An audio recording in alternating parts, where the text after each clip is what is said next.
c'est dans Saint Paul aussi. Saint Paul a été dans les premières épîtres, qui sont les premières épîtres aux Thessaloniciens.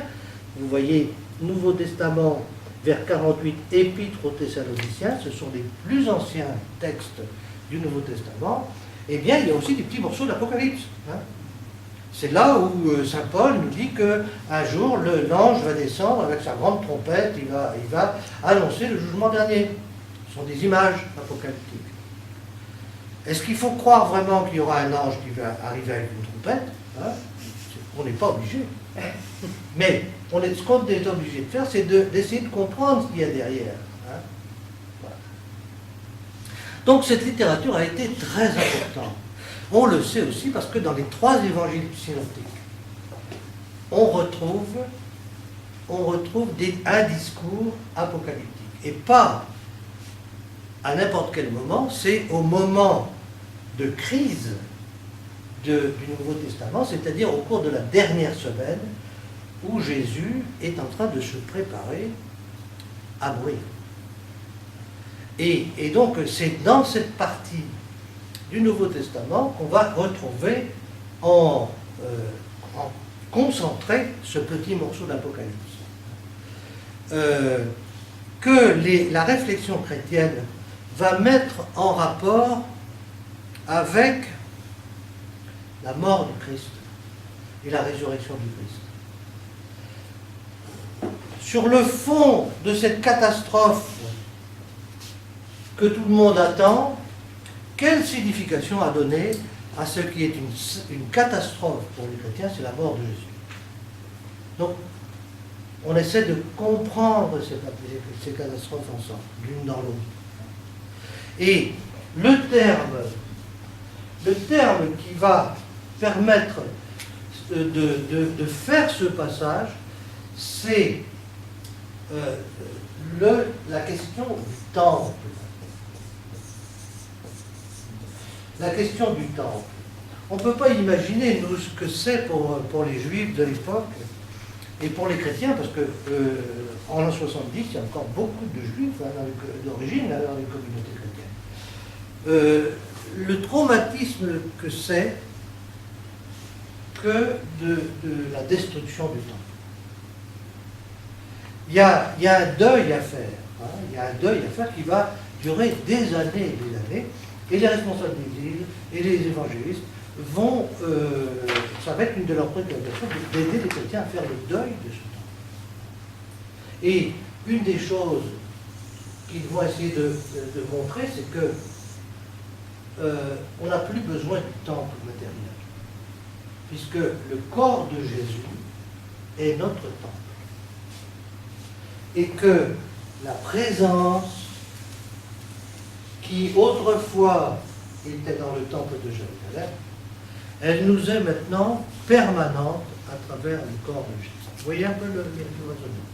Et donc, là, je vous donne quelques clés pour faire ce que nous allons faire maintenant, c'est-à-dire lire le texte avec l'arrière-fond, un arrière-fond un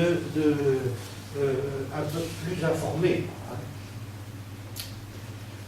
Est-ce qu'il y a des questions par rapport à tout ce que j'ai raconté, de manière rapide? Non? Alors, j'ajoute encore une chose. Jésus n'a pas connu la Bible. D'abord parce que on a commencé à relier les feuillets comme ça pour faire des livrets au cours du 1er siècle après Jésus-Christ. C'est probablement d'ailleurs les chrétiens qui ont commencé parce qu'ils voulaient rassembler tous leurs textes comme ça. Jésus n'a pas connu la Bible. Il a connu 5 livres qui avaient déjà été traduits 3 siècles auparavant. Vous l'avez aussi sur votre tableau. C'est la traduction de la Septante. 350-250 avant Jésus-Christ. La Septante. Et ça, donc le texte, puisqu'il a été traduit, il est fixé. Et donc Jésus a connu d'une manière claire la Bible, le noyau, qui est les 5 livres du Nouveau Testament, la Torah. Il a connu aussi l'ensemble des prophètes, puisque on l'a lu dans la liturgie du Shabbat à la synagogue de Nazareth, on lui a donné à lire le rouleau d'Isaïe. Et donc, il y avait une liturgie de la parole, comme chez nous, à la synagogue. On lisait un passage de la Torah et un passage d'un prophète. Et donc, ça constituait un deuxième ensemble. Et il y avait un troisième ensemble qui était ce qui est encore indiqué dans la Bible juive rabbinique aujourd'hui, ce qu'on appelle les autres écrits. Parmi les autres écrits, il y avait les psaumes. Et donc, par exemple, on sait que Jésus, lorsque les disciples d'Emmaüs, il ne dit pas la Bible, il dit je vais vous expliquer tout ce qui me concerne dans la loi, les prophètes et les psaumes. C'est important parce qu'on a tendance à croire que, bah oui, Jésus a connu tout le Nouveau Testament. Non. Alors, ça veut dire que le noyau de la Torah est admis par tout le monde, mais que les autres livres ont des statuts différents. Et les prophètes, le deuxième ensemble, c'est les prophètes, qui sont aussi admis par beaucoup de monde, puisque dans les grottes de Qumran, on a retrouvé beaucoup d'Isaïe en particulier. Donc on sait que Isaïe était très lu. Mais il y avait aussi des communautés juives qui intégraient dans leur lecture des morceaux d'Apocalypse et des livres d'Apocalypse. Et on sait que les chrétiens ont fait ça. Indépendamment de Saint Jean, de l'Apocalypse de Saint Jean, qui a été écrite entre 90 et 100 après Jésus-Christ, un certain nombre de communautés chrétiennes ont intégré des livres apocalyptiques qui ne sont pas dans notre Bible actuellement, mais qui ont été lus dans les communautés chrétiennes. Parce que les chrétiens ont mis du temps à faire la liste exacte des livres qui faisaient partie de leur Bible. Vous comprenez ce que je veux dire ? Il a fallu attendre le IVe siècle pour que la communauté chrétienne sélectionne un certain nombre de livres parmi beaucoup qui circulaient et qui servaient de référence. Alors, nous n'avons dans notre Bible que l'Apocalypse de Saint Jean, qui est une apocalypse de l'Ancien Testament, mais nous en avons une aussi de l'Ancien Testament, qui est dans le livre de Daniel. C'est même pour les Juifs aujourd'hui, ils ont quand même gardé une apocalypse, c'est celle que nous avons en commun avec eux, c'est celle du livre de Daniel. Mais par exemple, la communauté éthiopienne, des chrétiens éthiopiens, ils ont dans leur Bible chrétienne un livre d'Apocalypse que nous n'avons pas, nous. C'est le livre d'Enoch. Alors, on regarde notre tableau, et vous allez voir que le père Enoch, il est quelque part. Il donnerait des secrets. Des secrets. Voilà, livre éthiopien d'Enoch. C'est sous la grande barre centrale. Alors, il y avait un autre problème, là je complète un peu ce que j'ai dit, c'est que les gens qui font l'Apocalypse, qui écrivent l'Apocalypse, ils sont inquiets parce que les derniers prophètes, ils sont déjà anciens. Il n'y a plus de prophètes. Il y a des écrits de sagesse, il y a des apocalypses, mais il n'y a plus de prophètes. Ça fait au moins 3 siècles qu'il n'y a plus de prophètes. Et donc, les rabbins disent, il n'y a pas de prophète. Ça veut dire quoi? Ça veut dire que Dieu se tait. Ça veut dire que Dieu se tait. Et donc, comment on va le faire parler? Comment on va connaître sa volonté, hein? Et c'est aussi une des raisons du grand de cette littérature, hein. C'est-à-dire que le prophète dit, voilà ce que j'ai entendu, je vais vous le répéter, hein. Voilà ce que Dieu a dit, parole de Yahvé, hein. Mais les apocalypses, ils ne disent pas, voilà ce que Dieu a dit. Ils disent, voilà ce que j'ai vu. C'est-à-dire qu'ils sont dans la vision, pas dans l'écoute avec l'oreille, mais dans la vision, hein. Et donc, si tu veux comprendre la volonté de Dieu et le plan de Dieu sur le monde, hein, eh bien, il faut que tu décryptes les visions que je vais te raconter.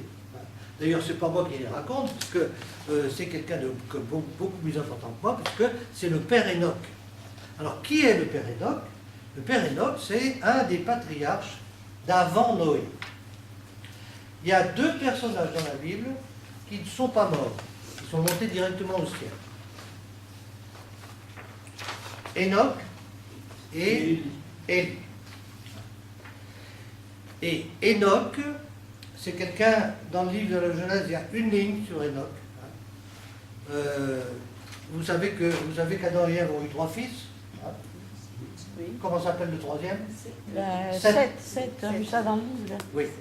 Alors, le troisième, c'est que c'est la descendance de Caïn, ça a été une catastrophe, hein, puisque la vengeance s'est développée tant et plus, la violence, on n'arrivait pas à l'arrêter, enfin, etc.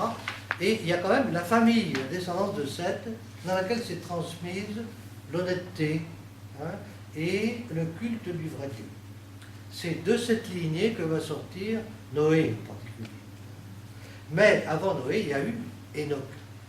Il est simplement dit dans la Bible qu'Enoch a fait la volonté de Dieu parfaitement, et que Dieu est venu le chercher comme la volonté de Dieu. Hein? Et pour faire parler Dieu, c'était l'ami de Dieu par excellence. Donc il était dans le secret de Dieu. Hein? Si je veux essayer de faire passer ma vision, hein, du monde, je suis un apocalypticien, hein, eh bien, je vais mettre mon livre sous le nom d'Enoch. Hein, vous comprenez? Mais après, le nom d'Enoch est pris, alors on va en trouver un autre, pas Adam, hein, l'Apocalypse Adam. Hein. Bon. Et les chrétiens vont faire exactement pareil. Il va y avoir une Apocalypse de Paul aussi. Vous comprenez? À l'époque, la propriété littéraire, ça n'existe pas. Et ce qui compte, c'est l'autorité, chercher une autorité. Hein? Oui, c'est quand même... C'est aléatoire quand même. Bah oui, c'est usurpé. Oui, c'est ça. Nous avons acquis un sens aigu de la propriété littéraire. Mais pourquoi je dis ça? C'est parce que on projette spontanément notre propre mentalité, hein, et on fait des anachronismes en permanence. Les gens ne pensaient pas comme ça. Donc c'est une dimension de la littérature apocalyptique importante. Alors, par exemple, dans la formation, on vous donne 2 textes de l'Apocalypse, d'une littérature apocalyptique, la vie d'Adam et Ève, hein, et puis un passage du livre d'Enoch.